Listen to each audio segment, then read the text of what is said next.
What's up, y'all? Welcome back to the Pixelists Podcast, the podcast about all the nerdy things we love and enjoy. As always, we're your hosts. That's Blake. I'm Will. Today we're talking a little Critical Role.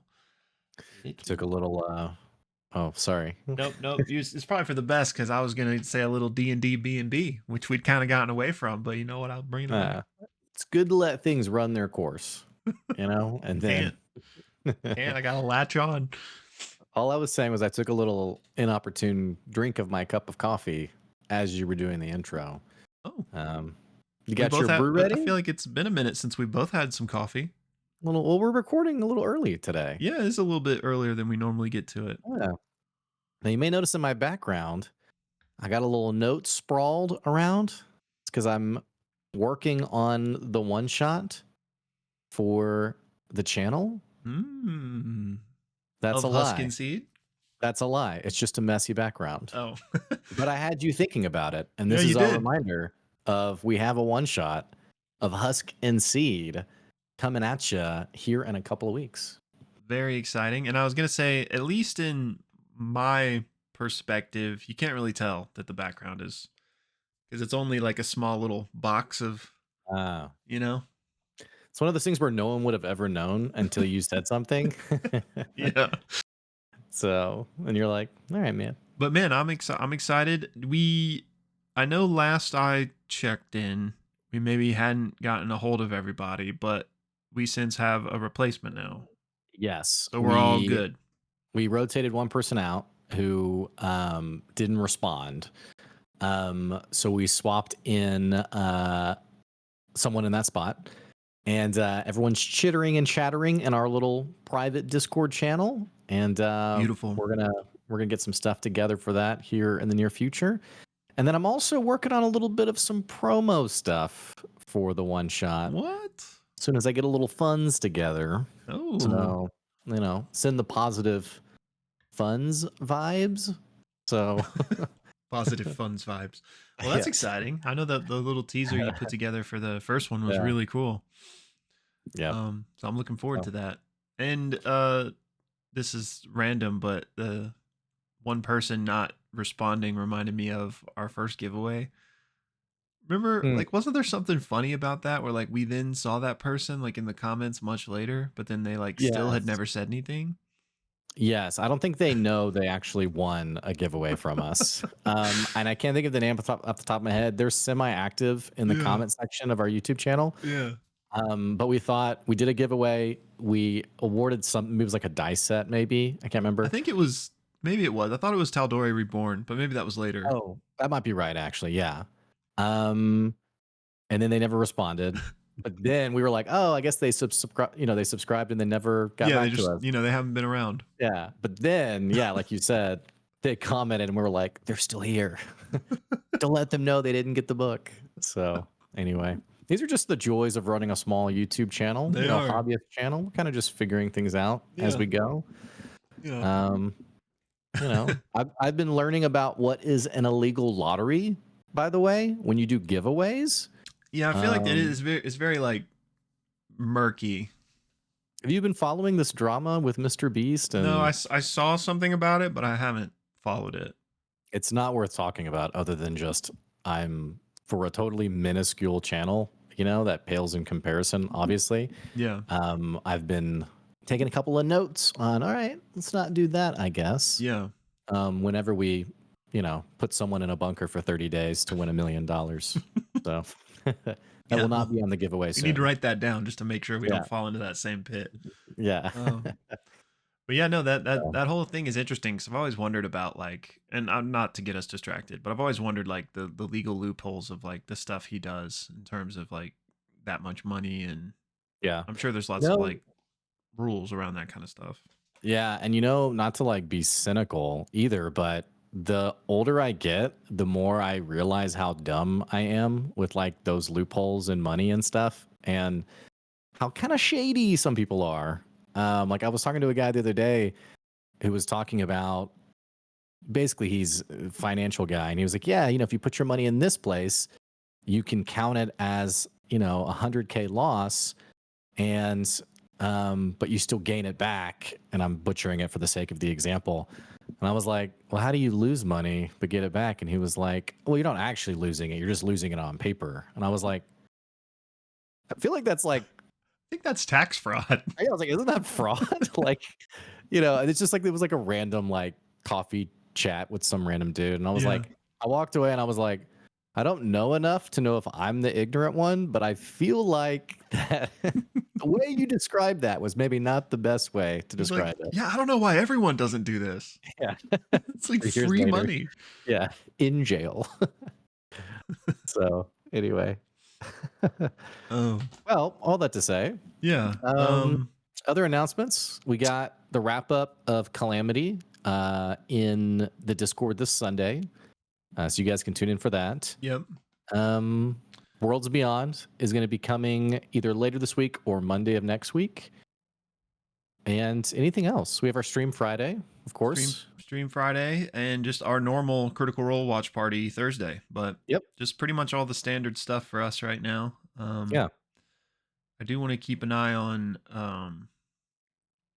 I can't remember what it's called. And I guess it's kind of old news now, but all the new changes coming for what are they calling it? The new edition? Oh, I don't even know what they're calling it. I don't know what they're officially calling it. And someone in the comments can definitely help us who've been tracking it better than I have. Yeah. Most of us know it as one D&D. They have moved away from that. Most That's right. presumably because of how much drama there was about the Like OGL and and stuff, yeah. all that stuff.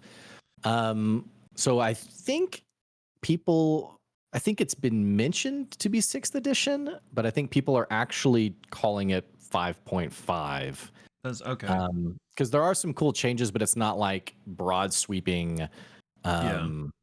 So I think that's why people are saying 5.5. But those of you in the comments who are much better informed, please let us know and we can correct that going forward. So Yeah. But I still haven't I've been meaning to check that out. So if there are, and again, it might be outdated at this point, but if there is like a big release or announcement, it'd be fun to go over that together. Yeah, and it's actually the Player's Handbook is releasing next month, so we're actually not too far out from it. Okay, yeah. Well, awesome. I'll definitely have to. Yeah, I was gonna say I'll be buying a copy. So yeah. Okay, yeah. Well, I'm excited for that. And then one last thing I remembered is Moonward. I think it might even be today. I don't know if it's today, but it's this week, and it's not tomorrow because that's the main campaign. So I think it might be today. It's tomorrow. Should we have put it on today? Was something else happening? Wait. I have not seen or listened to Midst yet, and I think this is like a pretty direct sequel, or at least I don't know if you need to have seen Midst. I think it is a sequel, but I don't know if it's a direct sequel. It may be. I mean, I'm not sure, honestly. Yeah.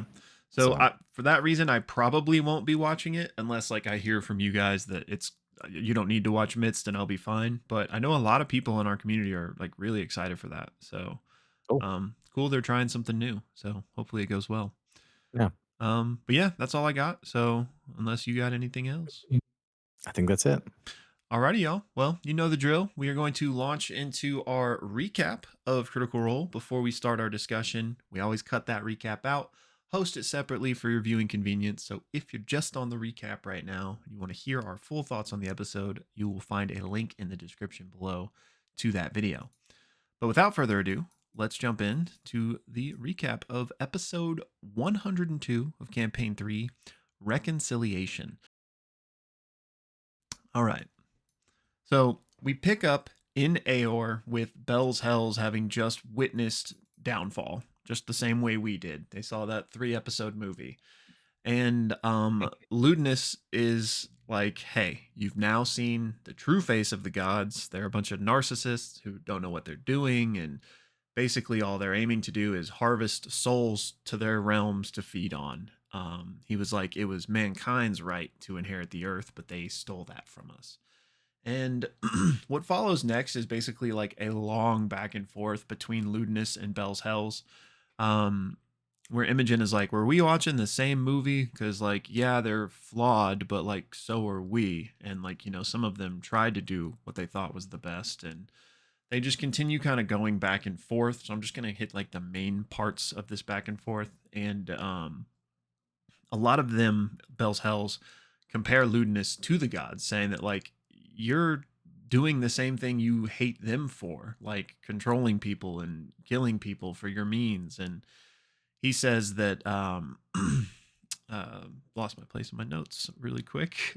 He says that yes, he does kill people as well, but um, it's for like this greater good that he believes in. He's not doing it for his own selfish purposes, and he doesn't wish to lord over people the same way the gods do. He says if you really understood like the ignorance and corruption that there is, like then you would understand that those that are righteous, like him, he's implying, have to take action in certain circumstances in order for the benefit of all people.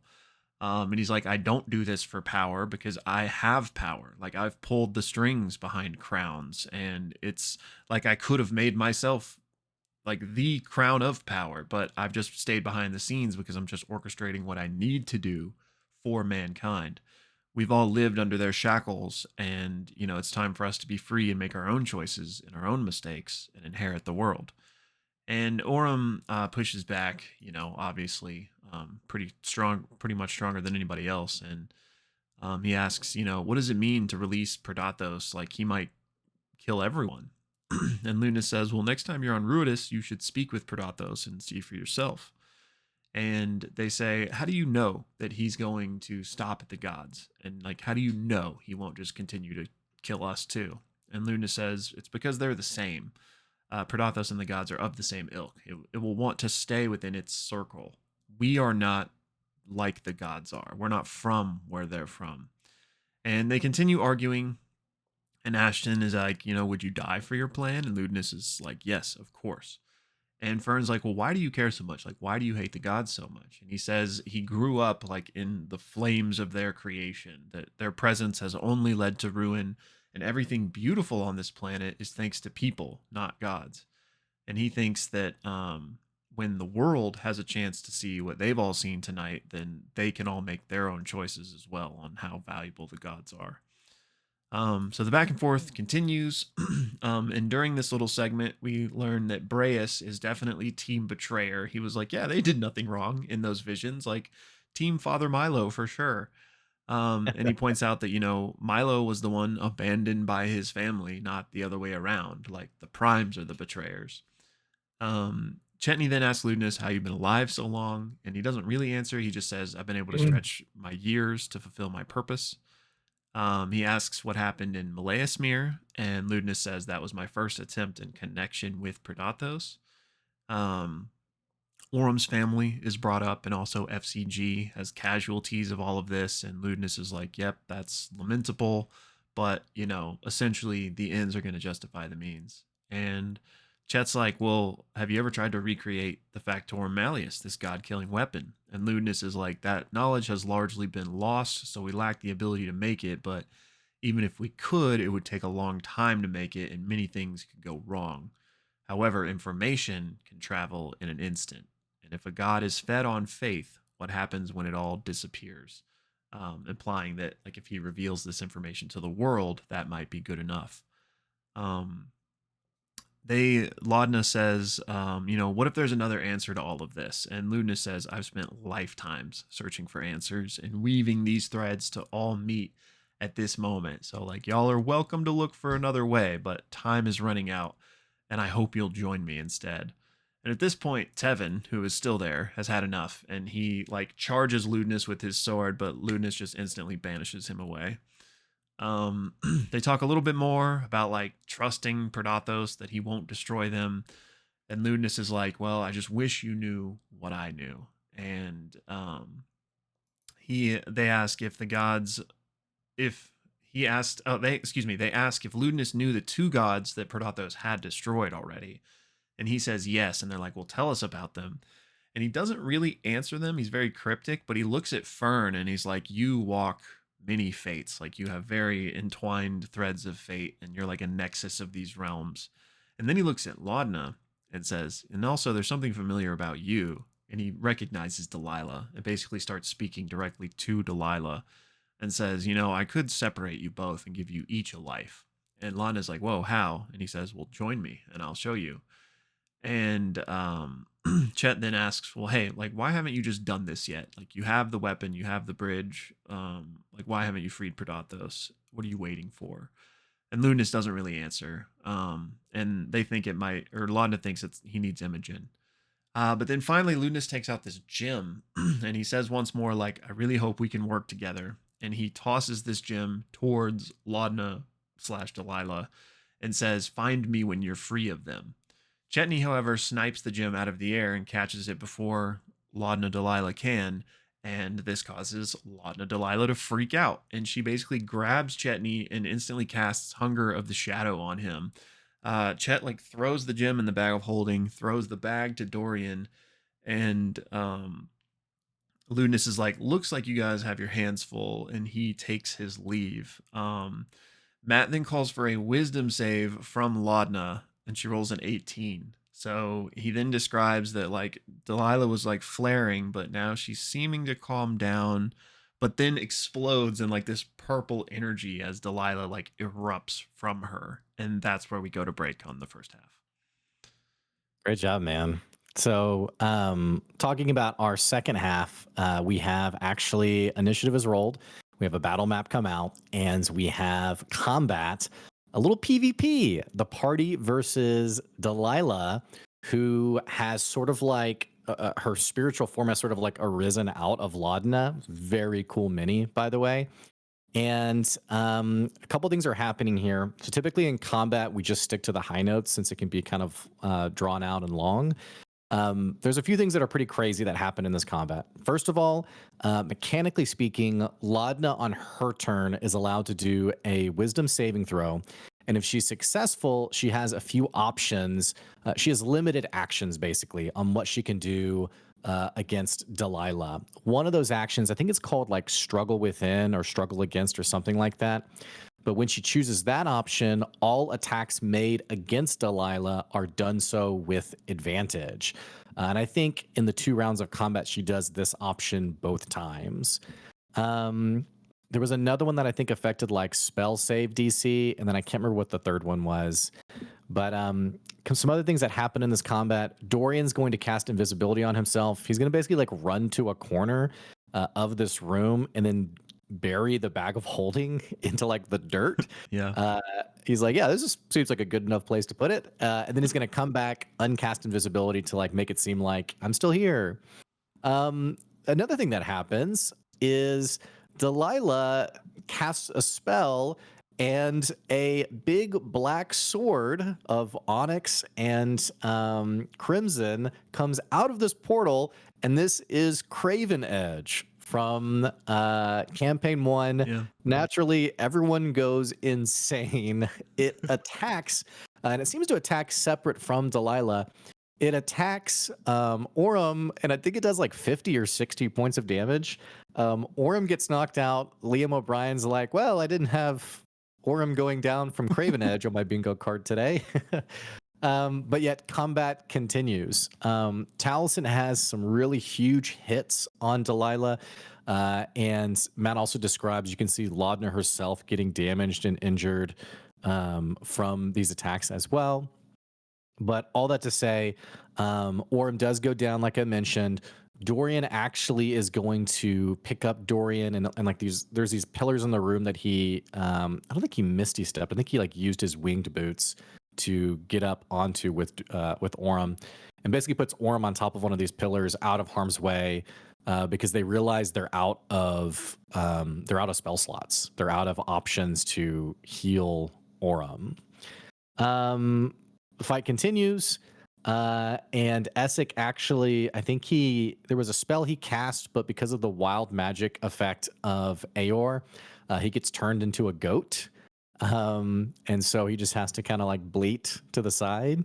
But eventually they do defeat Delilah, who seems to dissipate and disappear back into Laudna.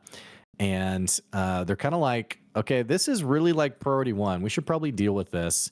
Essek, coming out of his goat form, opens a portal to his home, and they all pass through the portal before, but not before Breus actually prays to Asmodeus and is like, "Hey, like, should I go with them or should I not?" And Matt, in a very beautiful DM way, is basically like, "Yes, obviously you're gonna all stay together." So they all go through the portal and they end up in, like I mentioned, Essex and Caleb's home. Matt has a cool little moment of asking Liam to describe the home. And Liam describes these little like knickknacks and different artifacts and jokingly mentions a sex room and it's just fun seeing him be able to kind of go back to his Caleb roots and describe this home. And the party's basically resting while Essek, who has the soul anchor, is asked by Imogen, like, hey, how does this thing work? And more importantly, could this be used in some way to essentially deal with Delilah for good? Essek is like, well, there is a ritual for that. I would need to find one of my tomes in my studies. And then he begins to ask Laudna, like, hey, what would you hope happens from this? And more importantly, like, if we use this on Delilah, would it kill you? And Laudna's like, I don't think so. But more importantly, if you did this, is it possible that our roles could be reversed? Instead of me being her puppet, could potentially you make her my puppet? And Essek isn't sure, but he's interested in seeing how this ritual might work. Meanwhile, we have Breas flirting with Fern and offers, there's very, this is kind of a little bit of an homage to Scanlan, I feel like. There's quite a few innuendos as he offers to heal her and does lay on hands on Fern as well. They notice there's quite a few dicks that are drawn on the wall, presumably from Jester. Haven't seen C2, but I'm gonna assume that's probably the answer, Yep. unless there's something else happening here. So, and I think Breas actually mentions that it looks familiar, which I don't know if that's a interesting data point or not. They realize that Breas doesn't actually know who anyone is by name, and so they all go around and introduce one another. And then lastly, Essek finds the tome that he's looking for and basically says, hey, like, we're ready to do this ritual if you all are ready as well. And that is where our episode ends. Episode 102 of Campaign 3 of Critical Role, Reconciliation. And if you're watching just the recap, remember, we have a link to our full episode description below, so you can check out our deep dive and let us know what you thought about the episode as well. Excellent, excellent. Well done, my friend. I actually don't know if I even clocked that moment with Breas saying it looked familiar, so that's curious. Yeah, I don't know if he was just Sam was just joking around, or if there was like a little backstory tidbit there. Was he referencing in your mind the dicks or the house, or what was he like referencing in that moment? I think it was the second moment they noticed the dicks drawn on the wall, Okay. and I think he said like, "Oh yeah, they look familiar" or something. Interesting. But yeah, because I know that part of his backstory that leaked that he is then changing. He said, I don't know if this would be an aspect that he changed, but he was like a doodler, an artist. So like, I wonder if there's any connection there. That's right, and that actually lines up with his poison pen, I think is what he calls it, right? Yeah, I think so. But yeah, so that's a cool detail. Interesting. Yeah. So yeah, good ep. Yeah. I gotta tell you something, man. I might be Team Ludinus. Bro, I might be too. Bro, a lot of what he said made a lot of sense. I felt like I was outnumbered in the Discord. I think you weren't there at the start, right? Yeah, I was at I think I was at a birthday party. Yeah. I was late though. I didn't come in till like an hour in. And just to get out in front of it, I'm not saying what he's done has been right. He's murdered people. I get it. But I'm just saying he has a point though. And hey, Liam, hey, Orem, he said sorry. Yeah. He said he was sorry about that. Fixes it. So yeah, I was kind of surprised there wasn't more seeing his perspective. I mean, he's like the BBEG as far as we know. I feel like Ashton was the only one who like I was like, right? Hello? Yeah. I mean, I didn't expect them like earnestly I didn't expect them to like go with him, but I did expect more of a confliction, and there really wasn't one. I was surprised how one-sided they were on like this didn't do anything for us. This didn't Yeah. change anything. Like when Imogen was like, "Did we watch the same movie?" I was kind of like, "Did you watch the same movie?" Like, Yeah. I mean, I was kind of thrown a little bit. But like I said, a lot of what Luna says, and here's the thing: there were a lot of insight checks made, and I think there were 2 or 3 whispers made. So who knows what was whispered? But um, there were a handful of lines from Ludinus where I was like, okay, I Yeah. can see this. And here's what I'll say, at least at face value, because like maybe he does have his own ambitions and there is like selfish desire behind this, you know. That aside, just on face value about what he was saying, like I mean, I kind of agree, you know, like Mhm. again, not saying the way he's gone about it has been right, but I mean, the gods like literally just murdered them for even daring to, Mhm. you know, have a way to hurt them. And especially, I still don't know if we've ever gotten like a hard canonical answer from Matt, but especially they seem to be doubling down on the idea that mortals already existed before gods. And I think there was maybe chatter in our Discord about this, Yeah. or maybe there was a Reddit thread. I can't remember. Well, Brennan Um, in the four-sided dive about Downfall said that as like canon. oh, But okay. like he didn't, which I mean, I'm not saying he's wrong. If I'm sure he's right because he probably knows the lore better, having directly interfaced with Matt. But I just don't think Matt has ever said that Hmm. as hard canon. Like you know, Luis from Calamity said that. And so there's been instances of that idea being thrown out, but I just don't know if it's ever been like hard confirmed that that's true. Um, but especially if it's true, right? Because gods came to our planet, decided it was theirs, you know, and then killed us when we get too close. So Yeah, it's and messed up, you know. I'm not saying yeah, murder's the right way either, but like team humanity, team lewdness has a point. yeah, and there were I can't remember if this maybe this was a Reddit thread, but something about what was the tree in the shattered teeth? Yvonne Trevier.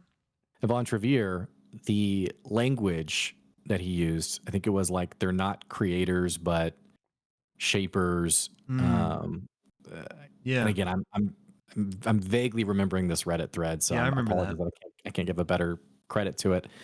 But that being like a great, like subtle tie-in to humanity already existing. Mm-hmm. Um, and essentially, yeah, like I mean, they've kind of shaped things to their benefit. Yeah, And and I kind of get people also being kind of tired of the pro or anti-God debate, I guess, because it's been such like a long-winded back and forth.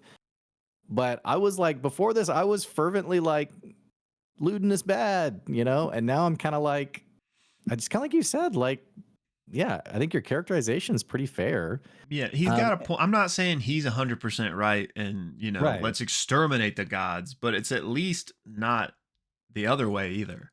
Yeah, it's complicated. Yeah, yeah, it's complicated. That's all Because I'm getting at. It's complicated. the point that Bell's Hells made, maybe this was Imogen, on like, hey, they struggled with this decision too. And, I think Ashley Johnson playing Trist is like a really like perfect uh characterization of like maybe what we would think to be like the most benevolent form, like Yeah, empathetic, compassionate, whatever, of one of these gods. yeah, But also at the end of the day, like, yeah, they destroyed the peak of humanity. It was kind of like I don't know if we talked about it, it's kind of like a Tower of Babel moment. yeah, yeah, Like this it's like literally the peak of technology, whatever, and they destroy it. And more importantly, they pass on the opportunity to destroy the betrayer gods, who, despite what Breas says, are evil. So yeah, I don't know. I mean, it's to yeah, circle back around. I just was surprised that only Ashton was kind of like, yeah, this confirms everything I thought. The gods yeah, are dicks. So yeah. anyway, And again, like I think it's I understand why the gods did it. Like that is their family. It's still messed up that they have wars and we're sacrificing hundreds of thousands of lives in a war that they would ultimately never end themselves. But family, just in the same way that humanity could look at each other as a yeah, family on a whole scale and be like, you are killing us. So of course we want to kill you. Um, yeah. so yeah. Yeah. But and I get the why Bell's House was so obstinate, even though it was like mildly annoying at certain parts. I was like, let him cook, let him finish. Do you know that community meme, by the way, the running gag of let him finish? Like, have you seen like the supercut of that? I don't know if I mean, I've seen all of Community, but I don't know if I've seen that supercut though. Not Is it like a it's not. background joke? It's like a joke that happened early on. It was basically like let him finish, and then they kept using it. Like there's a moment where it gets used, and he's like, I was actually finished already, but you know. But anyway, um, totally not related to what we're talking about today. But I understand like lewdness is like the peak of everything wrong, um, peak of evil, I guess, in their mind. So I get why they were so obstinate. But all that to say, he left with the orb. So the Yeah. truth is going to get out, Yeah. um, which kind of makes me wonder, like, where does this go from here? Yeah. Um to put a final capstone comment on that, I just love him as a villain, which is what I Yeah. ultimately said in the Discord. I think it really reminded me of Ozymandias from Watchmen. Yes. You know, kind of the dude that orchestrated all of this for what he believed to be like a benevolent cause. Right. But the orb, this answers a lot of questions that we've kind of been like dancing around for a while now. Like, why is he in Aor? What is so important here that he compared to the importance of Predathos itself? Was it the Malleus? Was blah blah blah? I think we now know that it's just this information because his plan here is that information is immediate. If we can remove the faith in gods, which they feed on, like they're going to be screwed. Like essentially, kind of like a power source. The way I saw it. Yeah. So I think that's his plan to take this orb, and we already know he's been like broadcasting out to the world via the little holographic Star Wars spheres, you know, with his little speeches. So I assume he's going to do something similar with the Downfall movie. You know, coming soon to a theater near you in Exandria. And The Snyder cut. yeah, but you know, just like with Bell's Hells didn't really react too strongly to it. I imagine it's not going to just, you know, change everyone, but probably be pretty polarizing. But even if you know, wipe out half of the God's believers, that may weaken them pretty severely, I guess. I think it's a pretty. I mean, it didn't really deter Bell's Hells, who are extremely close to this whole situation. You know, Yeah, they've encountered lewdness that's a really good twice point. now. I feel like for the average person, it would be pretty. I think polarizing is a great way to put it. I almost wonder, like, are we going to see like civil wars across Exandria, which we Yeah. already have unrest and like you know the apogee solstice, the release of all these like beasts, Mm. I want to call it Hmm. divine beasts, these beasts across the Yeah. world. I'm very ambiguous on where the campaign goes from here. I'm wondering like what is the next step going to be, other like past this Delilah thing, Yeah. and how things are going to develop. Yeah. That's a great point, though, about Bell's Hells being much closer to it. Because not only do they have personal experience with lewdness that causes them to, you know, go against him, but also they're aware of what everything means. Like they know about Predathos and the fact that he's a god eater and that is Right. not guaranteed to just leave them alone. The average Joe who sees this movie and is just presented with the idea of, oh, are the gods actually not good? They might be anti-god, not realizing that that makes them team Predathos. You know, like they don't know that like being anti-god necessarily mean like the threat that really could potentially have to them compared to Bell's Hells who are familiar with everything. Um, Yeah, and I think I would even argue they'd be slanted towards being anti-God. I mean, that's what because I'm it's saying. yeah, okay, yeah. Yeah. So That it's pretty damning. yeah. I mean, it'd be like, man, the God I worship is a huge douchebag. Like so there's really, I mean, is there any upside from this film that would lend itself to being pro God? I mean, I guess just the conflicted nature of the primes. Yeah. Like there's some stuff you can point to. which again, like I think you can fairly say that, like, hey, the gun was pointed at their heads, like Prime's as well. Like, it at Yeah. least makes sense why they wouldn't want this weapon here. But I do think, they did some stuff kind of messed up even beyond that. But Yeah. Yeah. yeah, That's it's fair. definitely not a good look for them. Like, I don't think anyone's gonna leave like being feeling even better about the gods, but they might not feel so bad that they turn their back from them entirely. Isn't Keyleth pretty agnostic herself? Yeah, I mean, in we're C1 they dealt with gods, but like Keyleth herself wasn't like yeah. I mean, fervently religious. we're not going to see Keyleth go like pro Ludinus, but I do wonder how this kind of information would affect some of the more established canonical characters, and kind of like what their reactions would be. Yeah. Yeah, I think the biggest what if is like it would be different if there was like some guaranteed plan where it's like, yeah, Ludinus is going to get rid of the gods with the press of a button. But like the fact that it revolves around releasing Yeah, Predatos, which there's no guarantees on, I don't really see like the main powers that be like your Keyleths and, Alluras. Like I don't really see them just becoming Team Ludinus, especially, Keyleth and with the Vax situation and all that stuff. yeah. And then I don't know I don't know where this data point came from, but I think Matt was also asked about like what would happen to like these magical domains if the gods would cease to exist. And I think Matt said something like these magical domains would still continue. They just wouldn't. It was kind of Wizard Witch and the Wild One esque of like the Mm, stations being eliminated. yeah. But there was some comment around that. So it almost seems like Matt is open. I don't I think it's been written for our more uh, tinfoil hat listeners, Yeah.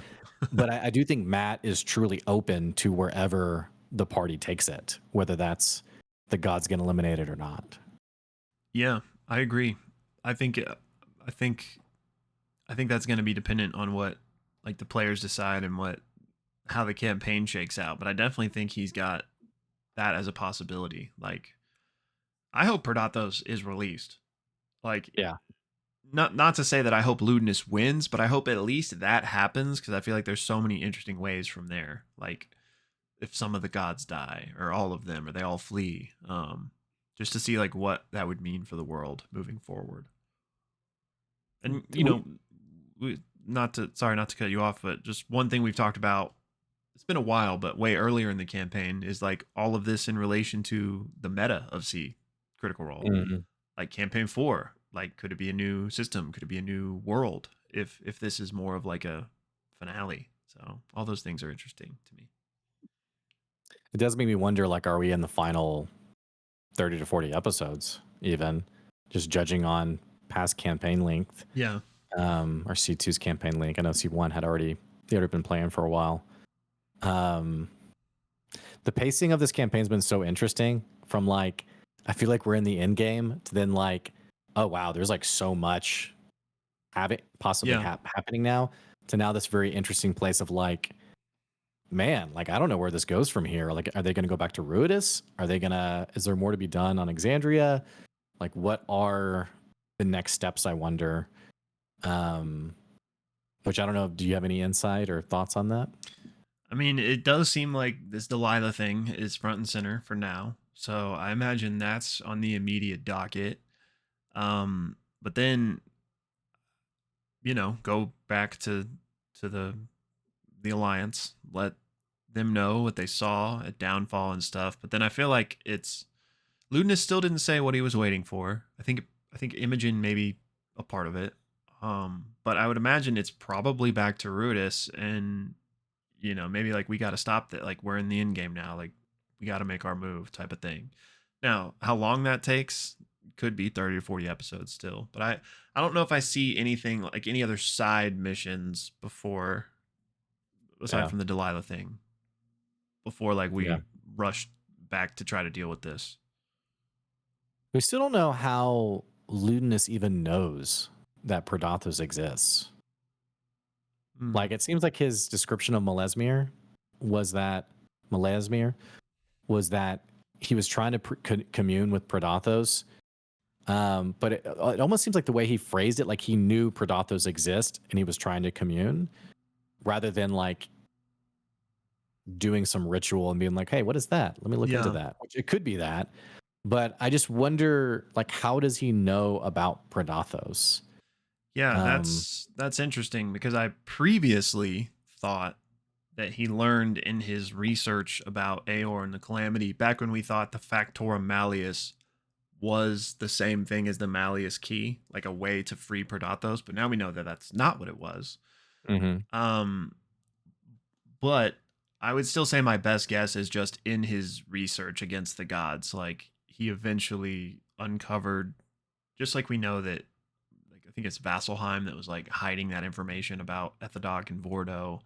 Yeah, I would assume just with how old he is and how long he's been obsessed with trying to figure out a way to deal with the gods, he eventually would have stumbled upon the research that like spoke about this entity. Um, but yeah, I mean, who knows? Maybe it was some sort of other experiment where he just kind of happenstanced to yeah. commune with him. But since he's not a Ruidus born, that seems slightly less likely. And who's to know? Who's to say that Aor didn't have data and research that referenced Predathos, Yeah. or for how vast its technology was? Um, I Which mean, it, who's to say? yeah, because maybe the Malleus, the Factorum Malleus, maybe it was built off of Predathos in some way. Because Yeah, it did seem to just erase them from existence. Um, More similar to what Predathos seemingly does than compared to what like the matron did. right, And right. um, so yeah, maybe they did have some awareness of him. Moving away from this to Delilah and Laudna, um, what was your reaction when Craven Edge appeared? That was crazy, man. I did not expect that at all. That was a really fun little nod from Matt. Yeah, Because yeah, they banished the campaign one spoilers, but it's been in Legend of Vox Machina yeah, as well. But yeah, they ultimately banished the sword to like another plane of existence. And so the fact that she just sniped it out of there to use it was crazy. I was kind of in the back of my mind hoping that they would like it wouldn't disappear at the end yeah, and we'd get right. to interact with it, but I Chetney takes the sword. yeah, got to make it So the across campaigns. But yeah, I thought that was awesome. Completely unexpected.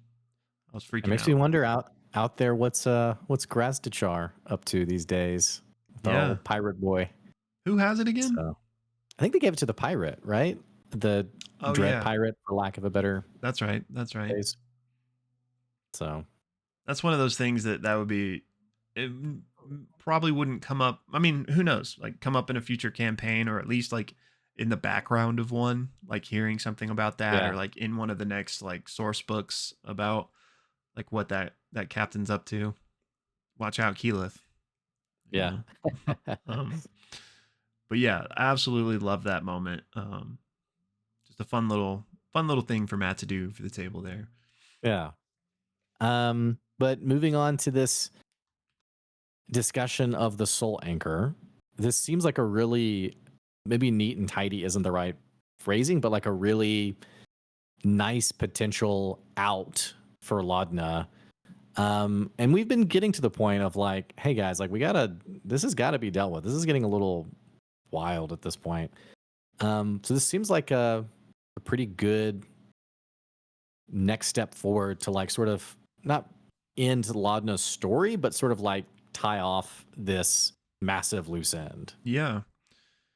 Yeah, I it's a clever way to do it. I'm interested in like how exactly it's going to work. Cuz I didn't even really think of that possibility for Laudna.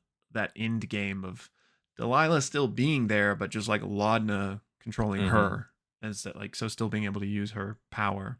Um is not that I don't think she should, but it's kind of messed up slightly that like in a way becoming Delilah sort of like by like using someone else like that and like imprisoning them. Not saying she doesn't deserve it, not Right. saying I want Laudna to get weaker and like if the alternative was just getting rid of Delilah completely, but I just didn't even consider this as an option. So I'm just curious how it's gonna work both mechanically and narratively to like will she still commune with Delilah and she's just always the one in control now, or like does she just have access to her power but like she's not really there as a presence or personality? Um and I'm just interested to see how they actually do it because I'm sure Matt will have like a cool like encounter. Like it won't just be all right, Yeah.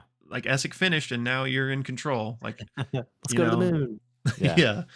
But especially since we already had that, 30 episodes ago, the whole Yeah. nightmare realm thing with Delilah. I wonder how he'll handle it here. Like, will they go back there or will it be something Right. else? I think that was like 70 episodes ago or Dang, like really? 60. I think it was in the 40s, maybe. Wow. I can't remember actually now that I'm thinking about it. But um, anyway, yeah, I think there's gonna be a cool encounter with it. I think, I think if nothing else, it's a really good temporary solution. Um, Only because, and I think it was good for Matt to broach this as an option because I don't want to say like narratively it's getting tiresome, but it's almost getting outside the realm of logic if they don't deal with the Laudna situation ASAP. Like so much, like we had the attack on Orem, we had this most recent situation. Like we're talking pretty unhinged here. So like if there wasn't like an immediate like we need to do something here, I think it just would have been so distracting from like the mission. So I think it was good for Matt to offer this as an option. And if nothing else, I think it's a good temporary solution.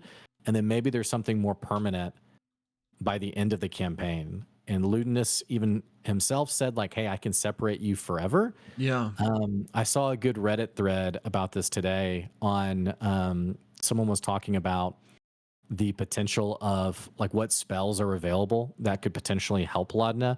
And one of them mentioned was a wish spell or true resurrection. So who's to say that by the end of the campaign, one of these spells isn't used to free them entirely? Yeah. But if nothing else, the soul anchors are really good, like short-term solution.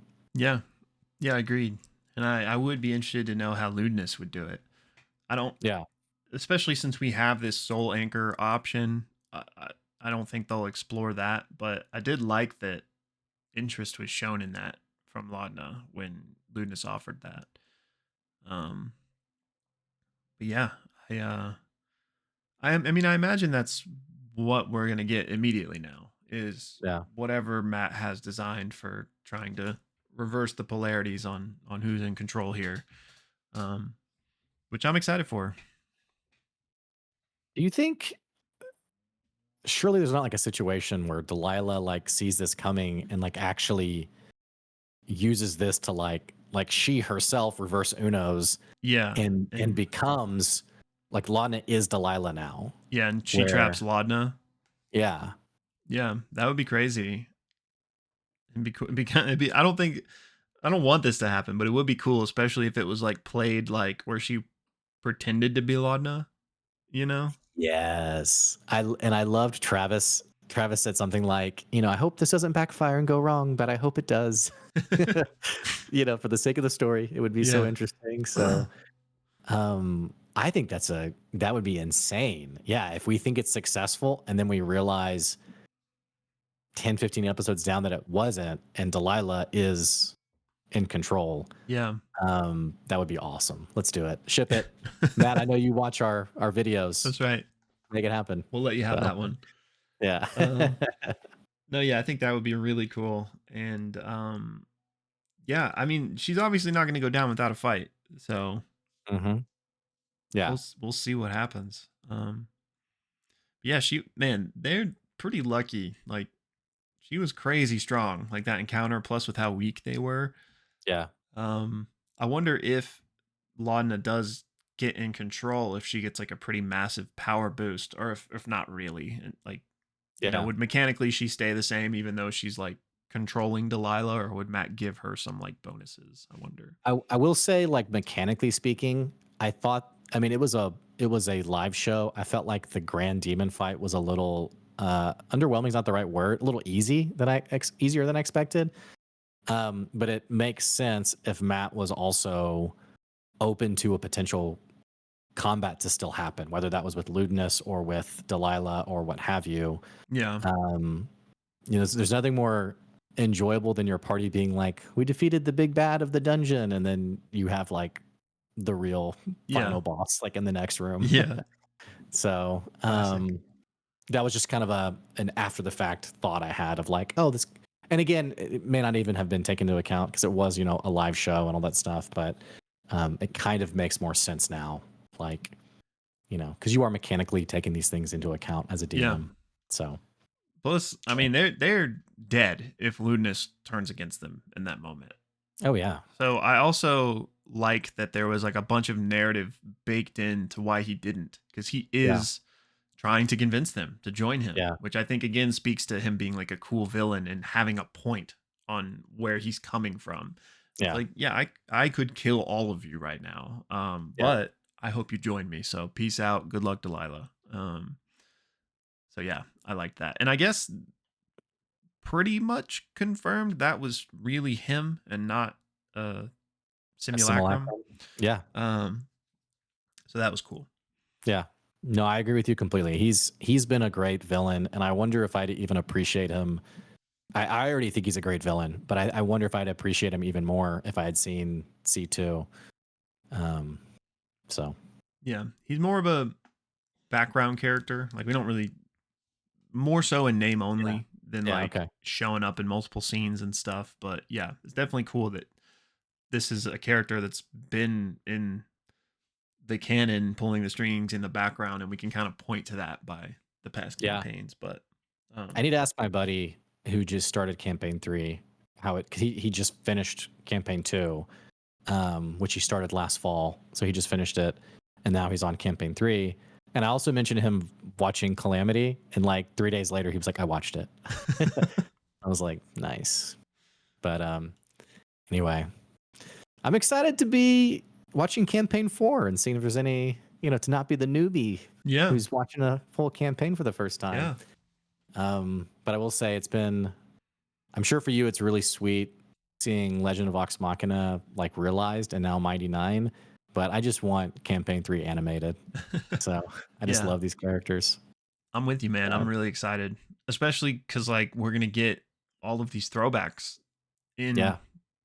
Bell's Hell's animated. So yeah, I can't wait for that. I think it's gonna be incredible, and it's happening. Like, there's no way Yeah. they're not doing that unless they like go bankrupt or have like a crashing out in the next few years. Like that has to be coming. I'm sure Yeah. they've already started working on it in some Yeah. form. Yeah. For sure. Um, but yeah, I mean, we also have. I don't know if we've talked about this, but pretty much confirmation that the two shows will be airing simultaneously. Not like Yeah. literally, but like Right. Mighty Yeah. Nine will start before Legend of Vox Machina completely wraps up. Right. Yeah. Which means we could get Bell's Hells at least sooner than we maybe would have thought. Yeah. I think maybe in the next 2 or 3 years we Yeah. could have it potentially. So anyway, Crazy. anything else from the set? Let me peep the notes real quick, but I think we talked about the main things I wanted to. It was good to get more Breas for really like the first time since the live show, basically. I like his character a lot. Me too. Yeah. And Good. I cannot find where I wrote this now. Um, they didn't use the gem, did they? The one that Ludinus tried No, to throw to I don't the. think they've even identified it yet. No, they identified it because it's like it holds like a ninth level worth of spell juice. That's right. That's right. But they didn't identify the necklace that Laudna Right. got a few episodes Right. earlier. That's what I'm thinking Yeah, of. the one Yeah. Laudna snatched, I Yeah. think. Which I'm just like, and was it a free ninth level spell or was it'll give you back a spell slot once you get a ninth level spell So slot? I think it's spell slots, but you could use it 9 times for first level spells. So it doesn't That's have to right. be like a ninth That's level right. spell. It Yeah. reminded me of Loquacious's Yes. item from Yes. Calamity. Yes. That's like Um, a pretty nice and item, yes, that's an incredible item. And especially if they can reuse it, which I don't know how that would yeah, work.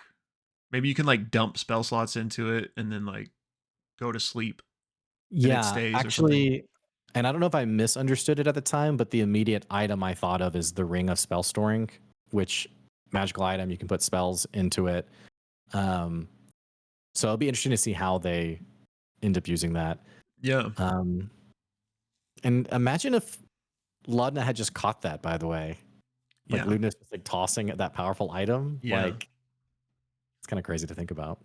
Yeah, because we still don't Uh, really know what happens. Like yeah. with Delilah, like if she absorbs enough stuff, does she just take control or something? But Yeah. yeah, good thing Right. Chetney sniped that. And back on our theory, using a soul anchor, if it gets into like physical touch with her, could Absorb that be a that. powerful? Yeah, I don't know. So, um, Potentially, yeah. Interesting. anyway, I also one they can last thing I hear. just or She, go ahead. I was gonna say, she can hear them talking. Remember, like Yeah, she yeah, knows what they're saying. yeah. So, um, anyway, Um, one last little tiny bit is that I did like that it seemed like Dorian was also not on Ludness's side, but he was like the most yeah. besides Ashton, like, kind of seeing both sides. Well, I mean, it makes sense. With He hates Lolth.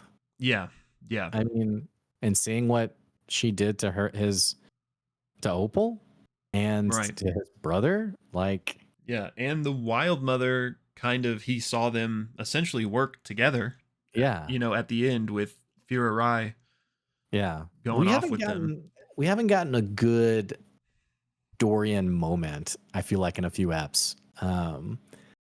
I'd be very keen to see him basically just come out with it and be like, I don't feel right about this because of what I've seen happen. But Yeah, yeah, him and Ashton though seem the most on board with Ludinus's plan, but I guess we'll see what happens.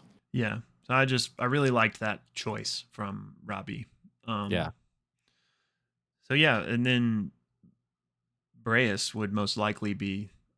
Oh wait, no, excuse me. He's pro God, but Yeah. betrayer side. Yeah. So the two new, even though Robbie's not fully new. It's Yeah. interesting that they both are kind of championing one side of the debate. Championing is probably not fair to say about Dorian, but yeah, I just liked that moment from Robbie, so wanted to quickly mention it. Yeah. Um, but yeah, I think that's most of the things I wanted to touch on. All right. Well, you guys let us know what you thought of the app, your theories and ideas for what comes next. And you can drop it in the YouTube comments or plug for the Discord. Boom. Join our Discord. We have people who join every day. We have a live chat for every week's episode that you can tune into and chat about and join us. So the link to that Discord will be in the description as well. Yes, yes. Come hang out for our watch party tomorrow night. So, all right. Alrighty, Well, y'all. our next thing will be the Friday stream after the watch party. So that's when we'll see you all next. But Alrighty, y'all. see Till ya. then. Bye.